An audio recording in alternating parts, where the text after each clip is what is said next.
जय माता दी दोस्तों, आप सभी का स्वागत है हमारे YouTube चैनल में।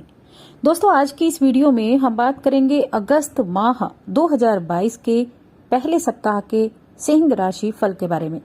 सिंह राशि के लोगों के लिए 1 अगस्त से 7 अगस्त तक का समय कैसा रहेगा, इन 7 दिनों में ग्रहों की स्थिति क्या होगी, नक्षत्र क्या होंगे, योग क्या बनेंगे, किस तरह के परिवर्तन आपको अपनी दिनचर्या में देखने को मिलेंगे, ग्रहों का प्रभाव, कौन सा ग्रह राशि बदलेगा, आपके किस भाव में होगा, आपको किस तरह के वो परिवर्तन दिखाएगा, ये सब कुछ इस वीडियो में विस्तार से जानेंगे। तो वीडियो को लास्ट तक जरूर देखें। चैनल पर पहली बार आए हैं तो सब्सक्राइब भी कर लें और जुड़ जाएं हमारे चैनल के साथ। यहाँ आपको समय समय पर सभी जानकारियां मिलती रहती हैं। तो हम बात कर रहे हैं 1 अगस्त से 7 अगस्त तक के सिंह राशि फल के बारे में। अगर ग्रहों की स्थिति देखें तो इस सप्ताह की शुरुआत बहुत ही शुभ दिन से हो रही है। सावन मास का तीसरा सोमवार के दिन ये 1 अगस्त का दिन है। और चंद्रमा की स्थिति देखी जाए तो चंद्रमा सिंह राशि से गोचर करते हुए वृश्चिक राशि तक जाएंगे।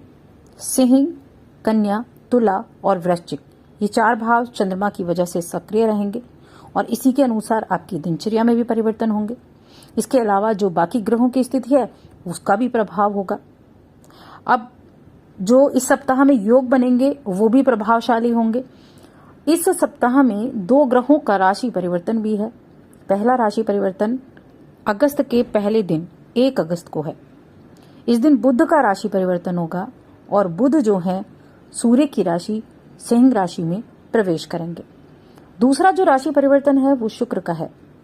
शुक्र 7 अगस्त को कर्क राशि, चंद्र की राशि, जहां सूर्य पहले से विराजमान है, उसमें प्रवेश करेंगे। सूर्य और शुक्र की युति हो जाएगी और इस पूरे महीने शुक्र और सूर्य की युति आधे महीने रहेगी, लेकिन शुक्र जो है वो इसी में कर्क राशि में विराजमान रहेंगे।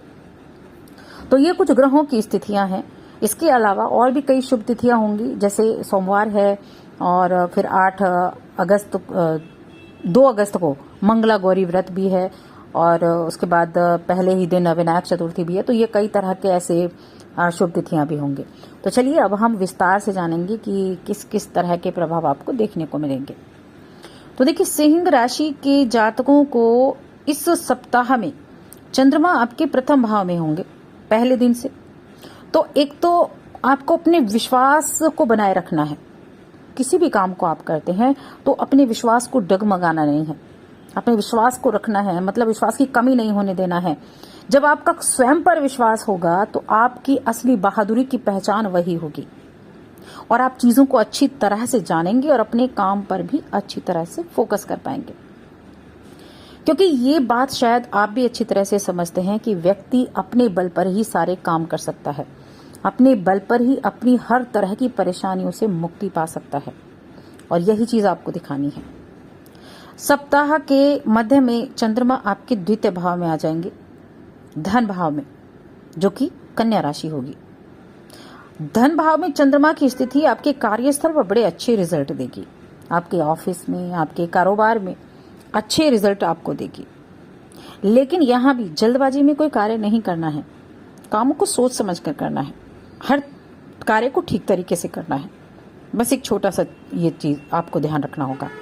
पारिवारिक स्थिति बेहतर रहेगी, आर्थिक स्थिति ठीक ठाक रहेगी।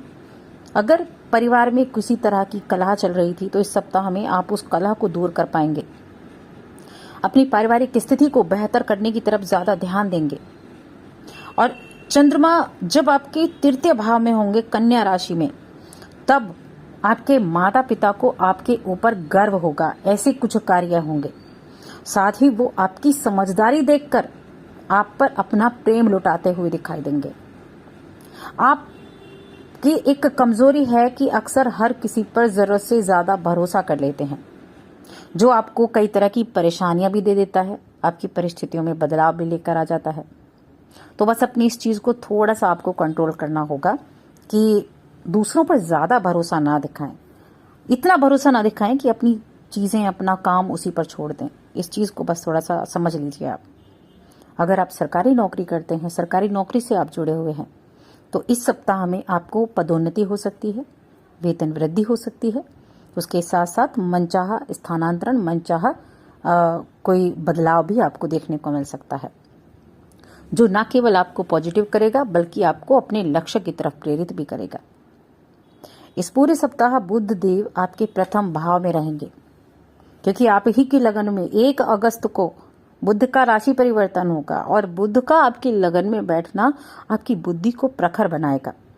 आप अपने कामों में बड़ा सोच समझकर निर्णय लेंगे, बड़ी चतुराई से, बुद्धिमता से कार्य करेंगे। विद्यार्थियों के लिए वक्त है, जरूरत है बुद्धि से कार्य करने की, और इस समय आप अगर अपने आप पर फोकस करें, अगर अपनी एकाग्रता को बढ़ाएंगे तो निश्चित ही बुध के प्रभाव से आपको अच्छे रिजल्ट भी प्राप्त हो सकते हैं। जो लोग प्रतिस्पर्धी परीक्षाओं में शामिल हो रहे हैं उनको ज्यादा मेहनत करनी है। अगर आप मेहनत करते हैं तो वो मेहनत बिल्कुल भी बेकार नहीं जाएगी। ये बुध देव की कृपा होगी और आपकी मेहनत का उचित फल आपको परिणाम प्राप्त होगा, क्योंकि अच्छी उपलब्धियों के प्राप्ति के योग है, लेकिन मेहनत करनी होगी। अगर आपको किसी विषय को समझने में परेशानी आ रही है तो आपको अपने भाई बहनों का सपोर्ट मिलेगा, आपको अपने शिक्षकों का सपोर्ट मिलेगा। उनकी सपोर्ट से आप अपने कार्यों को पूरा कर पाएंगे। सप्ताह के मध्य में ही आप किसी प्रभावी व्यक्ति से भी मिल सकते हैं, जिसकी मदद से भविष्य में आपको अच्छे लाभ मिलेंगे, अच्छी योजनाओं से जुड़ने का अवसर मिलेगा। कोई भी काम है आपका, उसे टाइम पर पूरा करना है, अगले दिन पर नहीं छोड़ना है, यानी कल पर नहीं छोड़ना है, क्योंकि कल कभी नहीं आता, वरना आपके हाथ से आया अवसर निकल सकता है। इस चीज को आपको बस बिल्कुल गांठ बांध कर रख लेनी है। सप्ताह में लव लाइफ की बात की जाए तो लव लाइफ ठीक ठाक रहेगी। वैवाहिक जीवन बड़ा सुख में दिखाई दे रहा है। जीवन साथी की सेहत अगर प्रभावित थी, सेहत खराब थी, तो वो सेहत भी सुधर जाएगी और बहुत अच्छी बॉन्डिंग आप एक दूसरे के बीच में देखने को मिलेगी। ये समय आपसी बॉन्डिंग को दिखा रहा है, किसी तरह के शुभ समाचार को दिखा रहा है। कार्य क्षेत्र में सुधार भी होगा और जीवन में खुशियां दस्तक भी देंगी। अगर व्यापारिक यात्राएं करते हैं तो व्यापार से या व्यापारिक यात्राओं से शुभ समाचार भी मिलेगा, मन भी प्रसन्न रहेगा। कई तरह के बदलाव आप महसूस कर पाएंगे। किसी महिला का सहयोग आपको इस हफ्ते में कोई बड़ा लाभ दिला सकता है। परिवार के मामले में भी स्थितियां अच्छी ही रहेंगी। कुल मिलाकर देखा जाए तो ये पूरा सप्ताह आपके लिए अच्छा है। इस पूरे सप्ताह को आपको अच्छे से एंजॉय करना है। सोमवार के दिन से शुरुआत है इस सप्ताह की, तो भगवान शिव की आराधना करें। अगले ही दिन मंगला गौरी व्रत है, इच्छाओं को पूरा करने का है, प्रेम विवाह कराने का है, विवाह की संबंधी बाधाओं को दूर करने का है। तो इस सभी चीजों का प्रभाव आपको मिलेगा। उपाय की बात कर लेते हैं तो प्रतिदिन प्रातःकाल स्नान के बाद भगवान सूर्य और पीपल को जल देना शुरू कर दें, और जो मैं हमेशा बोलती हूँ विष्णु सहस्त्र नाम का पाठ ये करना शुरू कर दें। नहीं किया है तो कर दें, उसके बाद आप रिजल्ट देखें। साथ ही चैनल को सब्सक्राइब कर लें, वीडियो को लाइक और शेयर करना ना भूलें।